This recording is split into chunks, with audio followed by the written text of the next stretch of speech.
In the days before and including the Capitol attack on January 6, 2021, Donald Trump incited an insurrection.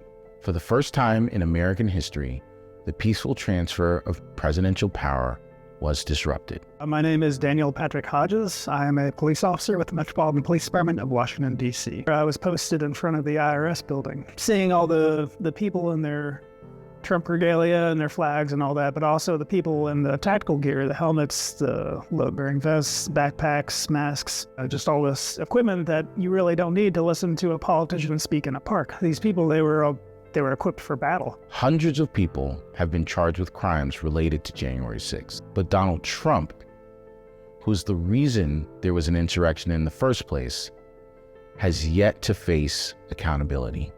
And now he wants to be president again. That's where Section 3 of the 14th Amendment comes in. After the Civil War, our country was reckoning with what to do about government leaders who had staged a rebellion against our nation.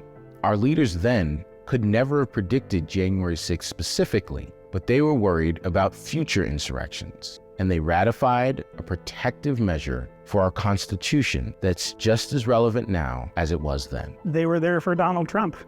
They were not shy about it. They wore his name on their clothes. They carried his flag. They told us they were fighting for Trump. Donald Trump swore an oath to the Constitution. And when he incited the insurrection on January 6th, he disqualified himself from ever serving in public office again. Section 3 is just like any other qualification to serve as president. You must be at least 35 years old. You must be a natural-born citizen who has resided in the United States for at least 14 years. You cannot have served 2 previous terms as president. And you can't have incited an insurrection after taking an oath to the U.S. Constitution. Crew is preparing to take action against Trump. And we're the right ones to get this done, because we removed an insurrectionist from office just last year. Couy Griffin was a public official in New Mexico, and he was also a very vocal supporter of Donald Trump. He was the leader of what they call Cowboys for Trump. He was there on the 6th. He had cameras following him, and he was up on the West Terrace when the mob took over, cheering on the crowd. You know, he definitely saw violence. Last September, Crew won the first case of its kind in more than 150 years, removing an elected official from office based on their participation in an insurrection. Crew has done a great job informing the public and taking legal action. It could definitely happen again. And what makes it more likely to happen again is if the people who organized it don't face any consequences. Just like Crew removed Couy Griffin from office in New Mexico, we can enforce the disqualification clause against Donald Trump.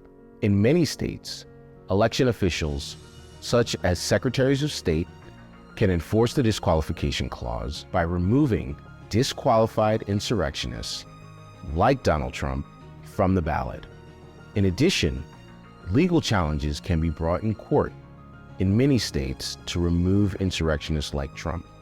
Donald Trump refused to concede defeat after losing the 2020 presidential election, spread lies about election fraud, and after he told right-wing militia members to stand back and stand by, gathered a violent mob in Washington, D.C., and watched while thousands of them stormed the Capitol, refusing to call them off for hours. His role in enabling the January 6th insurrection disqualified him from serving in public office. As we saw in the January 6th committee's report, Donald Trump's attempt to overturn the election forced many citizens, including state, federal, and local government officials, to step forward to protect our democracy. Trump's choice to pursue the presidency again, despite being disqualified, requires a similar fortitude and using all legal tools available to pursue accountability. At Crew, we're ready to act to enforce Trump's disqualification as soon as possible.